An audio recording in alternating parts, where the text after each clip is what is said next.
जागरण यही है, भगवान के लिए जियो। अरे बोलो किसके लिए जियो? अगर सेवानिवृत्त हो जाओ तो केवल भगवान के लिए जियो। अरे भगवान को पाने के लिए जियो, साक्षात्कार करने के लिए जियो। यौवन काल में हमने धन कमाया, बच्चों का लालन पालन पोषण कर दिया, अब तो ईश्वर का साक्षात्कार करने के लिए, ईश्वर का सेवक बन करके वैदिक धर्म के सूत्र में वैदिक धर्मियों के साथ जुड़ करके वेद के उत्थान के लिए काम करो तो जीवन की सार्थकता बने। ये धर्म का पहला लक्षण है। अगर ऐसा करोगे तो राष्ट्रीयता अक्षुण्ण रहेगी, सुरक्षित रहेगी, तो वोट गलत नहीं जा सकता। आज लोग राजनीति के पंडित नहीं है। आर्य समाज में भी बड़ी बड़ी बातें करते हैं। एक आदमी है क, एक का नाम है ख। अरे बोलो क्या नाम है जी? एक का नाम है क, एक का नाम है ख और एक का नाम है ग। समझे? क करता है मूर्ति पूजा, ख करता है नमाज पढ़ता है, बकरे काटता है, और ग मानो ईसाई है। अब जब हम क को मतदान करने जाते हैं तो हमारे आर्य समाजी भाइयों में से कोई कहता है वो मूर्ति पूजता है, सत्यानाश कर देगा, उसे मतदान करोगे? अरे बोलो ऐसी जटिल समस्या में किसे मतदान करें? ये जागरण होना चाहिए कि नहीं? सबसे बड़ी भूल हम लोगों ने की कि हम राजनीतिक पटल पर अपने ऊंचे आसमान पर नहीं पहुंच पाए। हमने राजनीति से अपने को पृथक कर दिया। कोई तो बात थी जो स्वामी श्रद्धानंद जी महाराज राजनीति में अग्रणी बने थे। क्या ऋषिदार ने वैसे ही राज धर्म विषय को लेकर के एक समुल्लास बनाया है? राजनीति में हमें अग्रणी रहना चाहिए था, हम राजनीति में अग्रणी नहीं हुए। ये हमारे जागरण में कहीं ना कोई कमी थी। और जब हम आज प्रधानमंत्री नहीं बन सकते, अरे बोलो आज की तारीख में बन सकते हैं क्या? नहीं। आज हम प्रधानमंत्री नहीं बन सकते, अरे मुख्यमंत्री नहीं बन सकते, तो आज की वर्तमान परिस्थिति में हमें विचार करना होगा हमारा मतदान कहां जाए। एक बार एक व्यक्ति मेरे से हिसार में खड़ा होकर के पूछने लगा। एक अच्छे विद्वान का पिता है वो, जो पूछता है, आपसे मैं पूछना चाहता हूं कि हमें राम मंदिर जो बन रहा है, बाबरी मस्जिद के विरुद्ध और राम मंदिर के पक्ष में निर्णय गया, आप किसका समर्थन करते हैं? मैंने पूछ ही लिया, आप बताइए आपको बाबरी मस्जिद का समर्थन करना है या राम मंदिर का? वर्तमान परिस्थिति में आप तीसरा विकल्प नहीं है आपके पास। समझे कि नहीं समझे? इस समय एक ही विकल्प है, या तो बाबर के कलंक को हटाएं और कम से कम हम राम मंदिर के नाम पर कुछ अपनी चलाएं। अच्छा देखो, दो तरह के लोग हैं विश्व में, भारत में दो तरह के लोग हैं। एक वे हैं जो मानते तो हैं लेकिन जानते नहीं हैं। क्या बोला जी मैंने? आदरणीय वेद प्रकाश जी, मानते तो हैं पर बोलो जानते। जैसे मैं अगर उच्चारण लगाऊं मर्यादा पुरुषोत्तम श्री राम की, तो बोलो हर हिंदू जय लगाएगा कि नहीं? अच्छा मुसलमान लगाएगा क्या? क्या निकल के आया? सारा हिंदू राम को मानता है पर बोलो जानता। अरे बोलो जानता। आया ना? एक व्यक्ति है ईसाई, मुसलमान। देखो कांग्रेस के नेतृत्व में सोनिया का अनुकरण करने वाले, सोनिया ईसाई का अनुकरण करने वाले मनमोहन सिंह ने राम सेतु के विवाद में यह लिख करके दिया था कि राम और महाभारत काल्पनिक गाथा है, इसका इतिहास से कोई संबंध नहीं। अब विचार करके देखिएगा, ये लोग जो राहुल ईसाई जैसे लोग हैं, आजम खान जैसे लोग हैं, ये न तो जानते हैं, अरे बोलो न मानते हैं। अच्छा, हिंदू ये यज्ञ को मानता है कि नहीं? पर जानता नहीं है जी। अहमदाबाद में एक सज्जन मेरे को ले जा रहे हैं, बोले आचार्य जी मेरी फैक्ट्री में यज्ञ कराना है, चलो चलते हैं। चल पड़े। रास्ते में पूछा, बार बार एक ही प्रश्न पूछा, मैं मौन हूं। प्रश्न पूछा जा रहा है, मैं आपके द्वारा जब यज्ञ करा लूंगा तो मेरी फैक्ट्री का काम जो रुका हुआ है वो चल पड़ेगा कि नहीं? मुझे पता चला कि ये जानता नहीं है पर यज्ञ को मानता तो है। अच्छा, मुसलमान यज्ञ कराएगा क्या? अरे करोड़ों में कोई एक करा ले तो करा ले। ध्यान देना, ये मुसलमान हो, ये ईसाई हो, राहुल जैसे लोगों को यज्ञ में बैठना भी नहीं आता।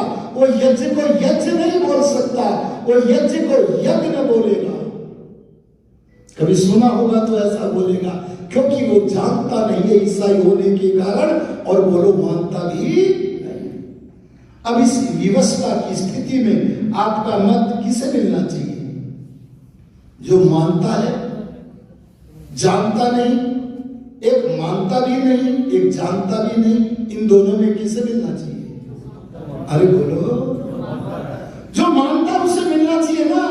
अगर उसे मतदान कर दिया तो कभी उसके पास जाकर के कह देंगे कि राम गुरुकुल में पढ़े थे, राम मंदिर में गुरुकुल की स्थापना करो, माता कौशल्या यज्ञ करती थी, उसे वाल्मीकि का श्लोक सुना देंगे, साक्षाम वसना हृष्टा नित्यम व्रत परायणा अग्निम जुहोति स्म तदा मंत्रवत कृत मंगला।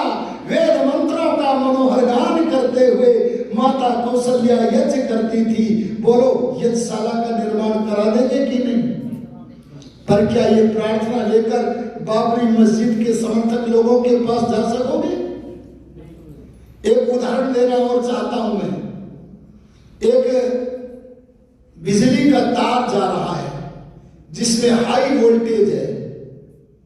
आपको पता है इसका करंट सामान्य नहीं है, बहुत बड़ा करंट है। मैं आपसे कहूं कि इस लाइन को छू लो, आप छू लोगे? क्यों? क्योंकि आप जानते भी हो कि इसमें करंट है, और जानते ही नहीं मानते भी हो। ध्यान देना, जो जानते भी हैं और जानने के कारण करंट से बचे हुए भी हैं, वो आर्य हैं, पर वो विवश हैं उन लोगों को मतदान करने के लिए जो जानते चाहे ना हो पर कम से कम मानते तो हैं। एक उदाहरण और देकर के समझाना चाहूंगा। आप जहां पर बैठे हैं, अगर आपकी पीठ के पीछे अचानक कोई सर्प नाग आ जाए, मैं आपसे को देखो नाग, और आपने उसे देख लिया, माने जान लिया, तो बैठे रहोगे कि उठ के आगे को आओगे? आहा, नाग है, इसे आप जानते भी हो और केवल जानते ही नहीं, अरे बोलो उसे। ऐसा ही मैं कहूंगा, जो जानते भी है मानते भी है। आज की वर्तमान परिस्थिति में राजनीति का नियम ये कहता है कि वे संख्या में कम होने के कारण गणवंत विश्वमारियम के स्वप्न को साकार करने के लिए हमने श्रद्धानंद जैसा पुरुषार्थ नहीं किया, इसलिए संख्या कम है, इसलिए विवशता आज हमें मतदान उनको करने की विवशता है जो जानते चाहे ना हो पर बोलो जी आई ना बात समझ में। इसलिए कई लोग वो सोशल मीडिया पे लिखते हैं, वो तो मूर्ति पूजता है उसे वोट नहीं देंगे, तो क्या नमाज पढ़ने वाले को देंगे? ये जागरण की बात कर रहा है। तो क्या बकरा काटने वाले को देंगे? अरे जैसे लाहौर से हमें खदेड़ा, आज हम लाहौर में हमें कोई बुलाने वाला नहीं है, और हम वहां जाए तो वहां जाकर प्रवचन करने की स्थिति में भी नहीं है। बोलो, ये स्थिति करनाल में भी आनी चाहिए क्या? इसीलिए मैं कहना चाहूंगा, राजनीति राजनीति के नियमों को समझो। राजनीति के नियम क्या है? योस्मान द्वेष्टि यम वयम द्विष्मस्तम भोजम भेदमा। ये राजनीति का नहीं, बल्कि ये साधना के आंगन में जो खेल खेलते हैं, उन साधना के आंगन में खेलने वाले खिलाड़ियों का नियम है। राजनीति का नियम दूसरा है। राजनीति का नियम क्या है? उसका अर्थ है यथा योग्य व्यवहार करना चाहिए। और दोनों नियमों को मिलाकर के ऋषिदार ने नियम बनाया, सबसे प्रीति पूर्वक, पूरा पूरा कुछ छोड़ा नहीं। आगे बोले धर्मानुसार, धर्म माने सत्य असत्य का विचार करके, ये अर्थ धर्मानुसार। और फिर कैसे करे? यथा योग्य। दयानंद जैसे व्यक्ति सामने हो तो चरणों में झुक जाओ, और शत्रु कोई हो, दुष्ट कोई हो तो विचार किए बिना उसे नष्ट कर दो। इस तरह राजनीति के नियम जो वेद में बताए हैं, उन राजनीति के नियमों को समझ करके हम लोगों का कर्तव्य है कि हम उन्हें मतदान करेंगे जो चाहे जानते ना हो, लेकिन कम से कम वो वैदिक विचारधारा को बोलो मानते तो हो। अच्छा, आरएसएस वाले वेद को जानते हैं क्या? बोलो जी, पर मानते तो है जी। अच्छा, वे अपना नाम आर्य रखते हैं क्या? पर आर्य नाम से विरोध नहीं है उन्हें। ध्यान देना, ये हमारे वे भाई हैं कि जो जानते नहीं है, उन्हीं में से तो पकड़ पकड़ करके लाते हैं यहां। इसलिए ऋषिकार ने पहला धर्म का स्वरूप बताया, जिसका स्वरूप ईश्वर की आज्ञा का यथावत पालन। बस इतना बता दो, कितनी मिनट हो चुकी है मैं भूल गया, या ये बता दो कहां तक बोलना है। मैं विस्मृत कर गया, कहां है स्वतंत्र ना है। तो क्या वजह से शुरू किया था? आधा घंटा है ना? हाँ ठीक है, बचा ना मान करना। आर्य मैं आपसे निवेदन कर रहा हूं, धर्म का स्वरूप क्या है? ईश्वर को मानो। ईश्वर को जानता नहीं है व्यक्ति, पर मानता तो है, वो आपके करीब है। और दूसरा क्या? जिसका स्वरूप ईश्वर की आज्ञा का यथावत पालन, पक्षपात रहित न्याय। मैं इनकी ज्यादा व्याख्या नहीं कर रहा, क्योंकि आज के प्रसंग का विषय नहीं है। पक्षपात रहित न्याय माने किसी का पक्ष न लो, निष्पक्ष रहो। पक्षपात रहित न्याय सर्वहित करना, जिस काम के करने में किसी का भी अहित न हो, बोलो उसका नाम क्या है? धर्म। उसका नाम क्या है? जातिवाद को बढ़ाने से भगवान का प्यार नहीं मिलेगा, ये गारंटी से मान लो। क्या कहा जी मैंने? अरे आत्मा के रिश्ते से समझो ना। देखो, धार्मिक कार्य करते हुए लोग कितने अधार्मिक होते हैं। मैं एक उदाहरण देता हूं।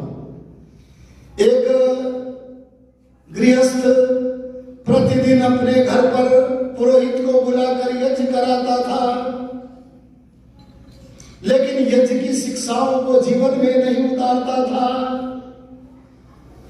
उसकी परीक्षा लेने का प्रोग्राम उसके पिताजी ने बनाया कि यह यज्ञ को जीवन में उतारता है या नहीं।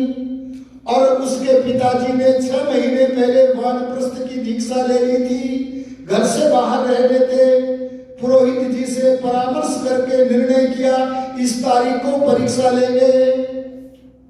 और परीक्षा का वो समय सुना जो उस गृहस्थी पुत्र के भोजन का समय था। बस वो अपने व्यापारिक प्रतिष्ठान से भोजन करने आया। उसकी पत्नी ने भोजन तैयार करके परोसा ही था कि पुरोहित जी मुख्य द्वार से घर में प्रवेश करते हुए बोले, रुको रुको रुको रुको। बोले भोजन बड़ी मुश्किल में तो समय मिला है, ये रोकने को आ गए। बोले क्यों रुको? बोले पहले यज्ञ करो, यज्ञ शेष खाने का अधिकार है। बोले यज्ञ तो सवेरे कर गए थे। बोले नहीं, वो तो शिक्षा के लिए था, वास्तव में तो वो यज्ञ तुम्हें